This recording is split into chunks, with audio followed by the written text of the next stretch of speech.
Thank you for joining me for the Noble Father podcast. Today is October the 2nd of 2023. And today in Canada, it is not a holiday, I guess you can say a holiday, National Day for Truth and Reconciliation.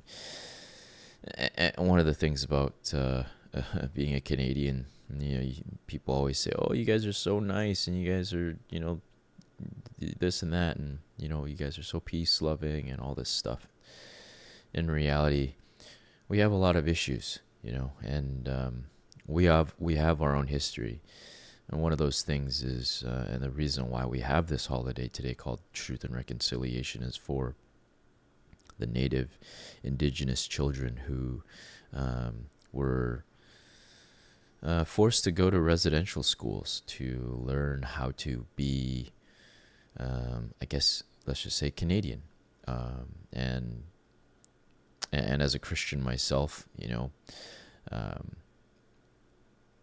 my beliefs in certain people, and this is what I know to be true of mankind, is that we take what God designed as pure and as a relationship to be religious and to be indoctrinating and that's not what I believe, right? That's the religion stuff and the forcing of and in some of those schools there was torture and very for the sake of God, or a crusade of sorts. A lot of children lost their lives. A lot of children walk away with trauma.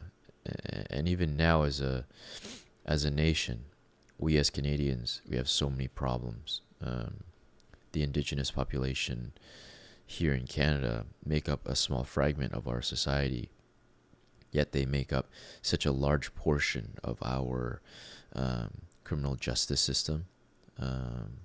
A lot of alcoholism, a lot of drug abuse among them. What I know of reserves, and I'm going to speak boldly about this because this is an issue. This is an inherent issue. Is like the dictators of socialism and communism, where the higher echelon of society, politicians and celebrities, whatnot, eat well while the people suffer. On reserves, not all reserves, obviously, on most reserves, the chiefs and the upper echelon get most of the biggest piece of the pie. And what I know of Canada and the land that we sit on, sure, it's indigenous land. I call it God's land, really, because God created it all. But the Canadian government pays for the land usage. So if a mall sits on it, that mall every year has to pay to use that land, and that money goes to the chief, and the chief disperses it among his tribe. You can understand how lucrative that is for somebody who's a chief. And so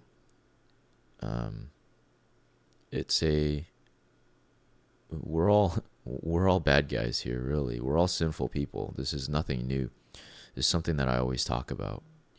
We're imperfect people, and where there's imperfection and where there's something to be leveraged, we will hold it over each other's heads, and we'll do it to great selfish benefit. This isn't what my podcast is going to be about today.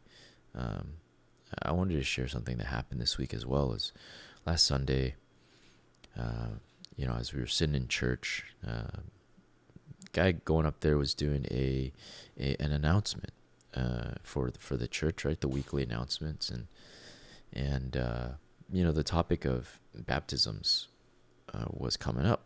Was that baptisms were coming up next week, and so my son stands up and he looks me in the eyes and just says, "Hey, Dad, I want to get baptized." And that was that was a crazy revelation. I think I might have shared this. I don't think I shared this because last week I didn't get the chance to.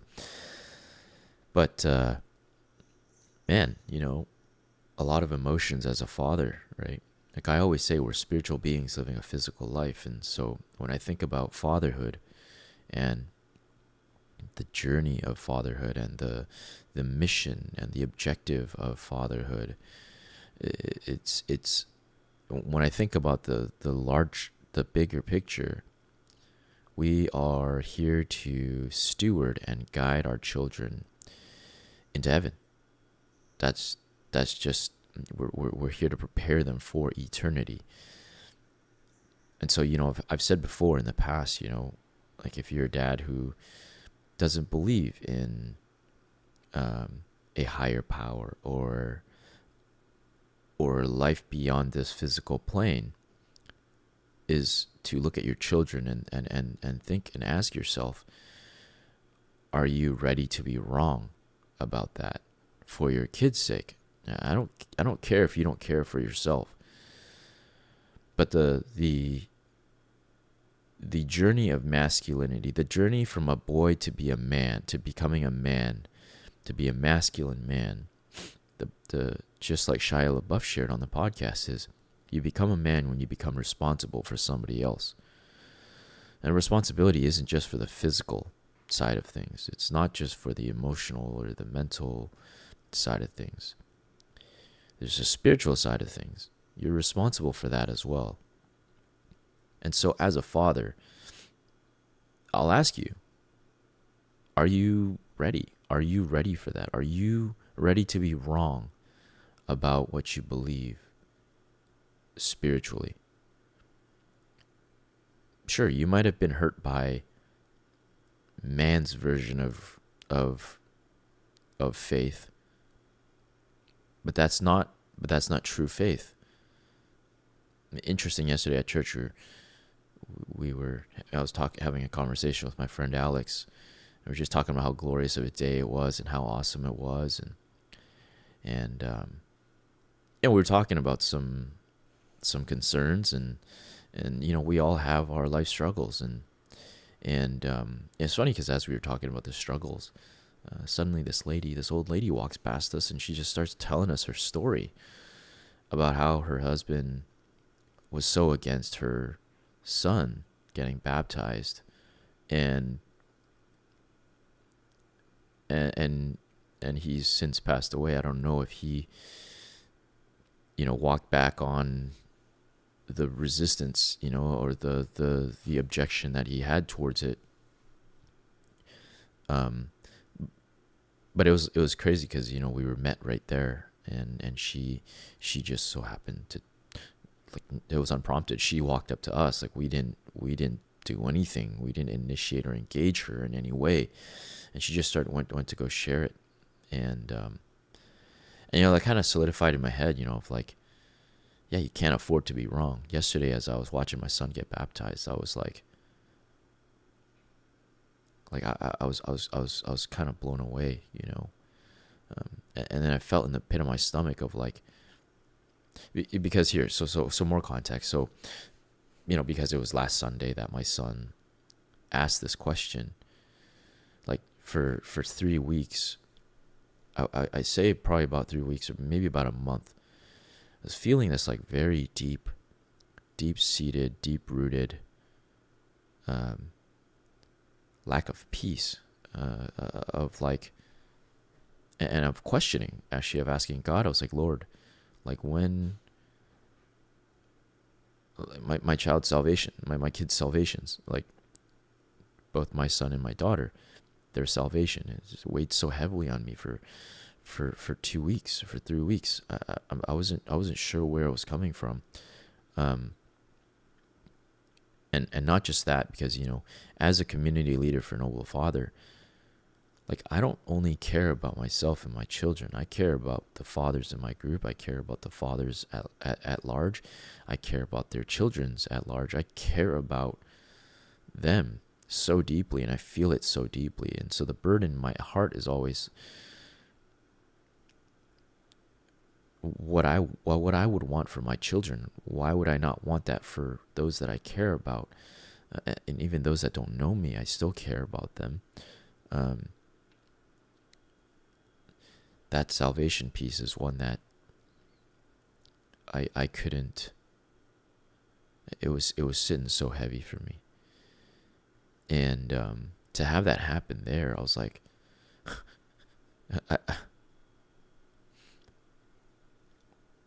I can rest easy knowing that my son has accepted Jesus into his heart and has made the public declaration to be obedient and say and to make that announced to the people at the church. It was so beautiful. My son wasn't the youngest yesterday to get baptized. There was another girl who was 6 years of age, and when I look at her and I look at her family, I think, of course she'd make this decision. Like, of course she'd do it. Like, her family is leading her in such a way. And there's a Bible verse, that goes, when they are young, so they won't steer from it. I'm gonna find it right now because it's amazing. Yeah, Proverbs 22:6. It's so beautiful. Train children in the way they should go. When they grow old, they won't depart from it. Train children in the way they should go. When they grow old, they won't depart from it. That's the foundational piece of being a father, right? I shared this with the Patreon group on the exclusive podcast there of like, what's the foundations of the father, right? What we set in motion. And I always say that, actually, I say this all the time too, right? It's like, do such a good example so your kids see what example to lead in their life, so how they should live their life as a man, or what to look for your daughter to look for in a man in the future. Or do it so bad to the point where they know that that's not the example to live in their life. Like, that's something that I always, preach of, like, you either do it to the best of your ability and you not waver from it, or you do such a bad example that they know not to live that way. So they know that wishy-washy in between kind of stuff, like you're good 1 week and then you're bad another week, or you're gone 5 days and then you're here 3 days and then you're gone again. Like, choose a side and stick with it, because nobody likes that vagueness. Nobody likes that two-faced kind of approach. And so, and I'm saying this like, don't take it like I'm on my high horse and saying that I have it all together. I don't. And in telling you and reminding you, I'm reminding myself. And so there's a lot of things that I'm slowly improving upon. There's a lot of things that I'm trying to do better myself and to better myself. And that's the thing that I want you to walk away with, is to ask yourself. Don't compare yourself using my standards. Don't compare yourself using your father's standards. Don't compare yourself using whatever standard outside of yourself. You are your own standard. Only you know if you're giving it your best shot. Only you know that you're doing the best you can. And that is the utmost accountability. You can't have accountability without making a decision about wanting accountability for yourself. You have to hold yourself to it, because what's stopping you from saying that you're going to do it, turn around and not do it, and then lie to the people that you've asked for accountability from? There's no, I don't think that would ever happen, right? And sure, people do that. But that's because they haven't made that personal decision. And so I'd ask you right now for yourself, how are you doing? Are you doing it to the best of your ability? Are you living as noble as you can? Are there things that you can get away from? And to help you think about this more deeply is take whatever habit. Let's just say drinking soda, drinking pop drinks, right? Sugary pop drinks. Take that and ask yourself, if I don't change this, and let's just say you're taking 1 or 2 cans a day, what do you think the example of that is showing your children that it's okay to drink that? And if you think that one day, whenever your kids start drinking to the same amount that you are, that you're going to have any say in them not doing it, you're setting the example. You're dictating that example to them. And so ask yourself, what does this look like in 5 years? Or what does this look like in 10 years? If my son or my daughter took these habits and ran with it, what would that look like in the future for them? Are you going to be okay with those results? Are you going to be happy with it? Consider how important those simple decisions that you make, these micro little decisions that you make, how you invest your money, how you dictate your time, what you do for work. Are you pursuing the stuff that you love doing? Are you beating yourself up every single day, being stressed out, right? And I love to talk about the story of Trenton in our group, right? Heard the podcast, and I'm not bragging on myself here. I'm bragging more of Trenton here. Like, heard for himself, my story when I was growing up, wanting to be a police officer or wanting to be a present father, and I chose to be a present father, and I said goodbye to this lifelong dream of wanting to be in law enforcement. He took that information straight to the office and made a decision and told his chief that he no longer, or his supervisor, or whoever it is, that he didn't want to do this anymore, and made the change. And now he's,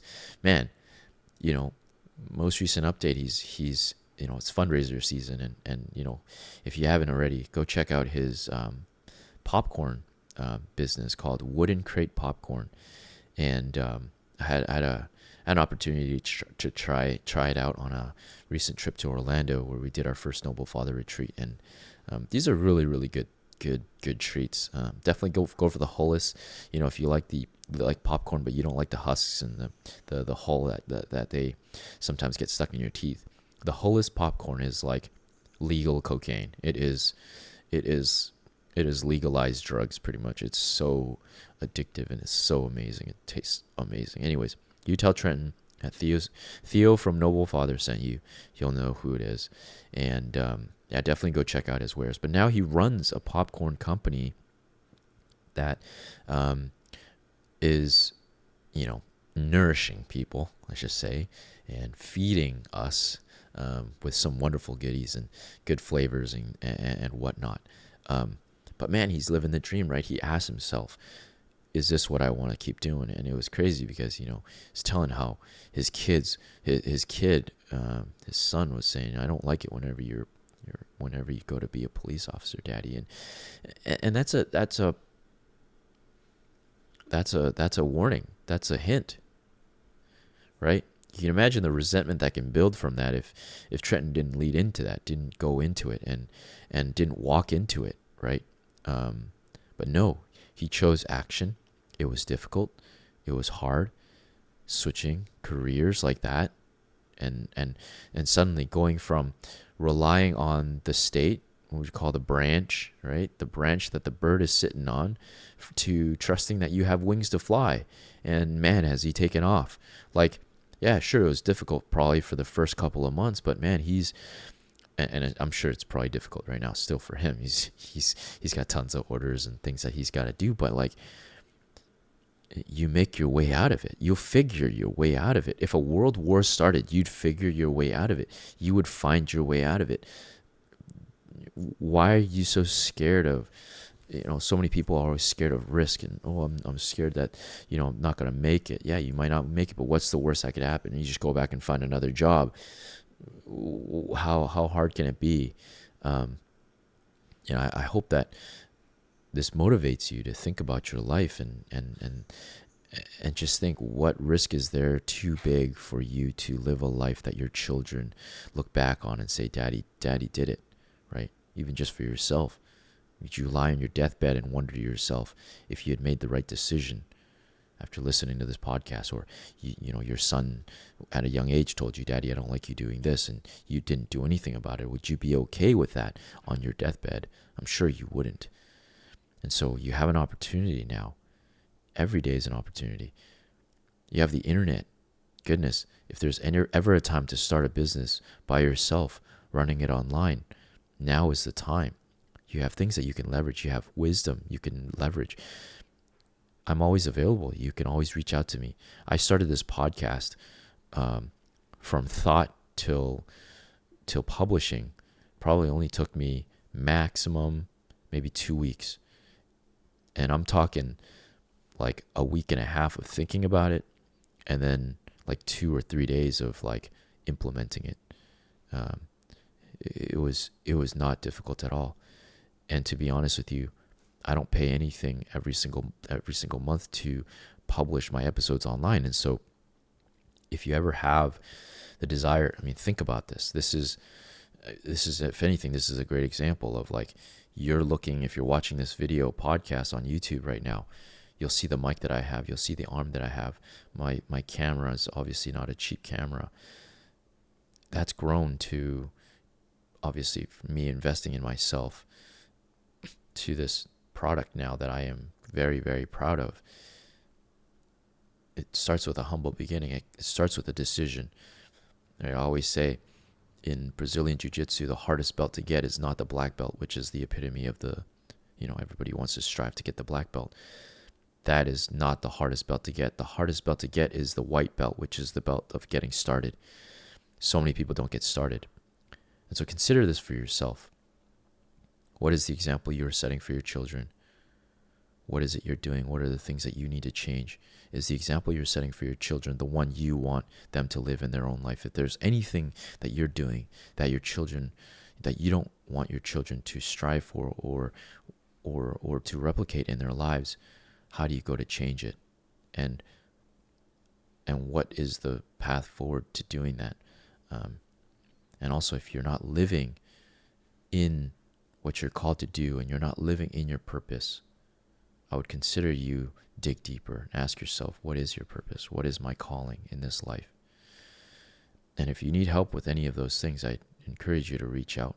I'd love to ask you the right questions. I'd love to help you deepen that understanding of yourself, because you can't tell your children that their dreams are important if you're not chasing those dreams yourself. If you're not pursuing those things yourself, who are you to tell them what to do? If your child ever comes to you and says, "Daddy, I have a dream to be this. Should I go and do it?" Where's your assurance that they're going to get to where they want to go? Of course you're going to say, "Oh, yes, of course you can do it, buddy." But I hope you're doing it with yourself. Jiu-jitsu is a great example. My son started jiu-jitsu, and I was watching him do it. I was giving him advice when I wasn't even doing it myself. You're a hypocrite, right? What does the Bible say? You try to help your brother with a speck in his eye, but you got a tree in yours. You got a tree growing out of your eyes, and you're not even doing anything about it. How can you help your brother who's got a speck in his eye when you got a tree growing out of yours? And so this episode is about accountability. Ask yourself, are you living your life to your fullest? Are you in your purpose? And is it the example that you want your children to replicate in their lives? Very simple question. Very simple question. What you do with it matters. What you do with it affects eternity.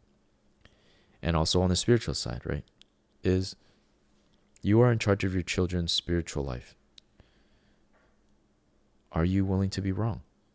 Are you willing to be wrong about God? Are you willing to be wrong about a relationship with God? Are you willing to let trauma hold you back? Are you willing to let what man did to religion to affect the relationship between your son or your daughter with the Creator? And I say this out of utmost love. And there's no forcing. There's no coercion whatsoever. But the God I know values relationship, and He loves you. Or else He wouldn't have sent His Son to die for you. He wouldn't have sent His Son to die for all of us and make way for a relationship with God, a personal relationship with God. And I'd ask you to sit on that on your spirit. Ask yourself those questions of, am I willing to be wrong about this for the sake of my child's eternity? Because hell is a scary place, and it's not fun to talk about it. But I always think to myself, okay, this is what I think about, is that if I'm ever in heaven and I ever see a friend that I had the opportunity to say something about to them, about God and a relationship with God, And just because of fear or because of society or, obligations or hurting somebody's feeling, that I didn't say something, and that person ended up in eternal damnation. Heaven may not have guilt. Heaven may not have any of those negative emotions or those feelings. But that's a very real situation to be in. I would feel sad. I would feel sorry that I didn't speak up or say anything about it. And so if you're listening to this and you have any questions, or you're wondering, what does a relationship with God look like? Why is that significant? Why does he want a relationship with us? I'd love to help you find those answers. And I still also let you know that as an imperfect person, I don't have all the answers. And there are going to be answers that I cannot give you. And it's really what I have here in my heart is something that I want everybody to have. And like the Bible says, if you have something good, to share it. If you have a light, put it up on a stand. Share it with everybody around. You don't keep it under a bowl just for yourself. So it must be shared. And so I want you to know that there is no coercion, no forcing. And I'm saying all these things out of love. And that's really all I wanted to share today on the podcast. It's a holiday, so my kids are at home, and I want to spend some time with them. And so I'm going to put out a little bit of a shorter episode this week.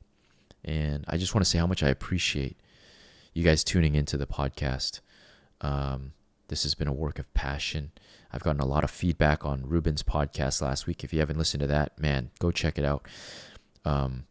So much good feedback from it. And I'm looking to having follow-up conversations with him because, I feel like it was only but a glimpse into his life. And there's going to be future, more episodes with guests in the future. These monologues are fun to do, but also sometimes it can get kind of taxing on me because it's just me speaking constantly, and I'm just pulling on threads, and it does get dry sometimes. And one of the things that I'm looking to do is to bring my father on, my own dad, and to ask him questions about his growth, about his upbringing as a kid in communist China, and how he came to Canada and everything of that. So definitely be on the lookout for that. I'm also very interested in that information because, it serves as a time capsule, right? Just like I said about Ruben's podcast, it's a time capsule, and I get to keep that information for my children one day, for them to listen to it, and for my grandchildren one day, and my great-grandchildren to listen to know how they became a Christian, how faith and how God showed up for us, and how God came through for us for generations to come because of the obedience of one man leaving China, leaving his family behind. And that is a beautiful thing to think about. And that is absolutely wonderful. And to get to see my son get baptized yesterday, that is generation to generation. Happened for my dad, happened for me, and now it's happened for my son. And I can only expect that my son is going to be a noble father himself. He has said that he wants to be a noble father himself. And I can only imagine the example and the harvest that this is, that my dad's obedience and my obedience and my son's obedience is going to do to the harvest of the fruits that come from this obedience.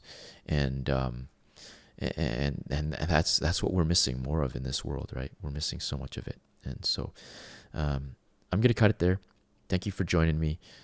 If you're a father listening to this for the first time, Noble Father is a variety of things. We have a huge ecosystem of things now. We have the podcast, which you are listening to right now or watching right now on YouTube. We have the Patreon membership, which is how I get paid as a creator, as a community leader. And we're looking to put a bunch of stuff behind that paywall because we also have a community. And this community is one in which where social media is meant to be intentional with. And there's a lot of mothers groups out there. There's a lot of fathers groups out there. And amongst those fathers groups, not a lot of them are intentional, especially not as intentional as Noble Father. And I will brag because I know and I see what it's like out there, and it is a very dark place, and there is no community like us out there. We have a Thursday meetup where it's Thursdays at 4 p.m. Pacific time, 7 p.m. Eastern time, where we meet over Zoom and we just talk and we open up our hearts to one another and we become responsible for each other. And we share openly a safe and confidential space to open up about life's struggles, about things that you're going through, wins that you're having, and just to celebrate one another. The fatherhood journey can be quite a lonely one. In the Patreon, we also have Entrepreneur Fortress. We call it the Noble Father Fortress, where we're growing personal development. So if we're talking about the dreams and stuff, and you wanting to switch into something else, that is the place for you, because we're going through a book study together. We're going through the book Entrepreneur Roller Coaster, and I've read the first chapter and it's amazing. I definitely highly recommend it if you are interested in some personal development for yourself. We also have a Noble Father Bible study, and it's just a great space for like-minded people, like faith people, to pray for the things that are happening in our group, because we have a lot of child custody battles. We got illnesses that are going on. We have estrangement stuff. We have abuse, drug abuse. We have suicides. We have deaths in the family.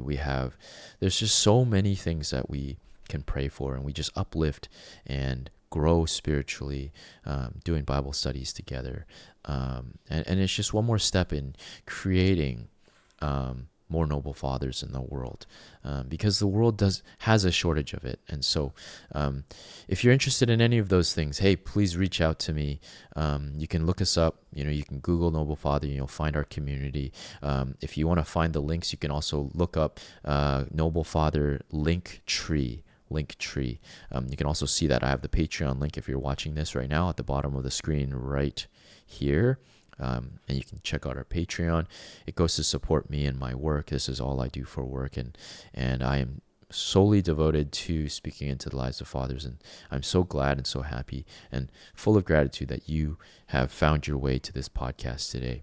And so I just hope that you have a wonderful, blessed week, and you go to consider those things that I asked you today in this podcast. Thank you for joining me again, and take care, and bye for now.